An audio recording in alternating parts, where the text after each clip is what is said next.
भारतातील जंगलातील नक्षलवाद संपवण्याची जी डेडलाईन आहे, त्या डेडलाईनला 2 महिने आणि अवघे काही दिवस आता शिल्लक आहेत. 31 मार्चपर्यंत जंगलातला नक्षलवाद संपुष्टात येईल, असं ठरवलेलं आहे केंद्रीय सरकारनं. पण त्यामागे अजूनही काय-काय गुपितं आहेत, अजूनही काय नवीन अँगल्स त्याच्यामध्ये आहेत आणि काय-काय आव्हानं आहेत, जाणून घेऊया. आपल्यासोबत आहेत या विषयातले तज्ञ रिटायर्ड कर्नल अभय पटवर्धन सर. सर, आम्हाला सांगा की तुम्हाला काय वाटतं, हे शक्य आहे का मार्च 31 पर्यंत? कारण 200च फक्त कॅडर ऑन ग्राउंड आहेत, असा एक अंदाज आहे. आपल्याला काय वाटतं, खरी वस्तुस्थिती काय? अ, जरी गव्हर्नमेंटनी म्हटलेलं आहे की डेडलाईन जी मार्च 26ची यांनी दिलेली आहे, तोपर्यंत नक्षलवाद, जंगली नक्षलवाद जो आहे तो पूर्णपणे थांबून जाईल आहे. आणि गव्हर्नमेंटच्या अंदाजाप्रमाणे जवळपास 200 ते 250 कॅडर आता शिल्लक आहेत. बाकीचे सगळे त्यांनी न्यूट्रलाइज केलेले आहेत किंवा शरण आलेले आहेत. पण मला असं वाटत नाही. दोन गोष्टी आहेत. आपण पाहायला पाहिजे की जे नक्सल कॅडर सरेंडर झालेलं आहे ते सगळं 50+55+ आहे. त्याच्यामुळे जंगलामध्ये वावरण्याची त्यांची क्षमता कमी झालेली आहे. आता यांनी नवीन रिक्रुटमेंट चालू करण्याकरता, नवीन ट्रेनिंग करण्याकरता हा जो एक टाईम मागून घेतलेला आहे किंवा टाईम मिळवलेला आहे, तो बिना कुठलंही ऑपरेशन न करता आणि संथ राहून जो त्यांनी टाईम मिळवलेला आपल्याकरता, त्याच्यामध्ये त्यांचे पूर्णपणे ट्रेनिंग होत असेल आहे, रिक्रुटमेंट होत असेल आहे.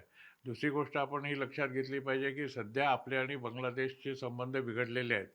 दुसरं म्हणजे चायना आणि बांगलादेश मिळून हे जे सिलिगुरी कॉरिडॉर आहे त्याच्याकडे लक्ष ठेवून आहेत.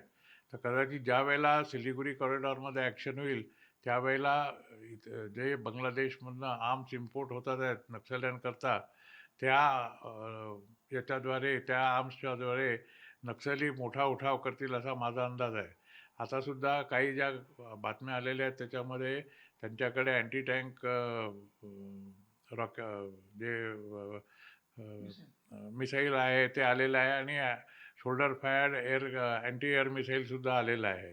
तर हे जर 2-3 आलेले आहेत तिथे, तर जास्त कशावरनं नसतील आणि हे येतीलही.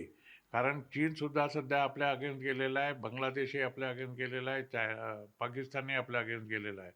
आणि ज्या वेळेला ईस्टर्न सेक्टरमध्ये काही गडबड सुरू होईल त्यावेळेला नक्षल परत आपल्यावर हल्ला करतील असा माझा अंदाज आहे. कारण सरकारला म्हणायला काही प्रॉब्लेम नाही आहे की नक्षलवाद संपला, पण ॲक्च्युअल ग्राउंडवर तो संपेल की नाही याच्याबद्दल कोणीच सांगू शकत नाही आणि तो संपणार नाही असं मला वाटतं. ॲक्चुअल ग्राउंडची परिस्थिती जर आपण बघितली, तर गडचिरोलीमध्ये जवळपास ते त्यांचे जे ऑन ग्राउंड कॅडर आहे, ते जवळपास संपुष्टात आलेले आहेत, असं म्हणतायत. दुसरी गोष्ट, जो अबुझमाड एरिया होता, तो सुद्धा, तिथे सुद्धा लष्कर आपले आणि आपले जवान पोहोचलेले आहेत. तर आपल्याला काय वाटतं, इंद्रावती नॅशनल पार्क पुरतं म्हणताय, की आणखी काय आपल्याला संकेत काय आपला?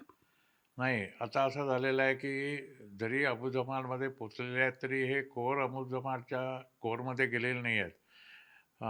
गडचिरोलीच्या साईडने सुद्धा फक्त 2च कंपन्या, तिथे 2 पोस्ट नव्या निर्माण झालेल्या आहेत, ज्या माझ्या अंदाजाप्रमाणे अबुझमाडच्या कोर पॉईंटपासून जवळपास 20 ते 25 किलोमीटर दूर आहेत. तसाच प्रकार छत्तीसगडमध्ये, तसाच प्रकार तामिळनाडू आणि आंध्र प्रदेशमध्ये सुद्धा आहे. आता जे काही त्यांच्या कॅज्युअल्टीज झालेल्या आहेत गेल्या 2-3 महिन्यामध्ये, जवळपास 100-125च्या वर नक्षल मारल्या गेलेले आहेत.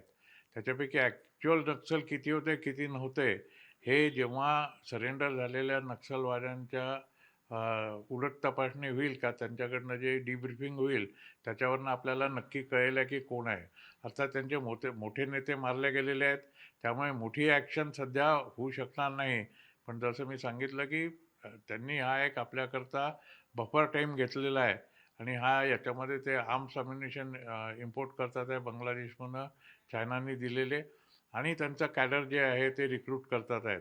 त्याच्यामुळे नक्षलवाद, जंगली नक्षलवाद किंवा जो नक्षलवाद आहे जंगलामधला, तो संपेल असं मला काही वाटत नाही आहे. एक शेवटचा प्रश्न थोडक्यात उत्तर पाहिजे, की आपल्याला असं का वाटतंय, की रिक्रुटमेंट त्यांचं होत असेल किंवा त्यांच्याकडे ह्या सगळ्या ज्या म्हणजे रिग्रुपिंग आणि रिस्ट्रेंथनिंगच्या ॲक्टिव्हिटीज वाढलेल्या आहेत?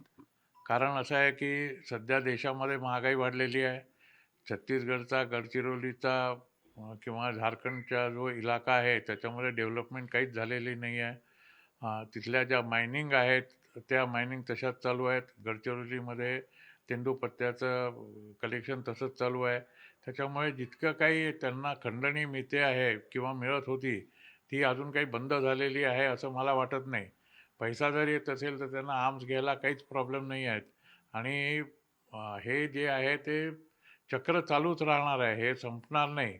जोपर्यंत आपण त्यांना मूलभूत सुविधा देत नाही, तोपर्यंत ते होणार नाही. आपल्या कागदावर सुविधा आहेत, कागदावर रोड बनलेले आहेत, कागदावर त्या लोकांना आपण मदत करतो आहोत. पण प्रत्यक्षात किती झालेली आहे, हे तिथे जमिनीवर जाऊन कोणी पाहिलं असेल असं मला वाटत नाही. खूप खूप धन्यवाद. तर सेवानिवृत्त कर्नल आंतरिक विषयावरती बोलताना पटवर्धन साहेब सांगतायत, की ज्या पद्धतीनं अपेक्षा आहे त्याला कदाचित काही आव्हानं अजून समोर असू शकतात. 31 मार्च 2026 ची डेडलाईन आहे, पण त्यामध्ये सुद्धा काही अडचणी समोर येऊ शकतात. व्हिडिओ जर्नलिस्ट विनय शुक्लासोबत संजय तिवारी, एनडीटीव्ही मराठी, नागपूर.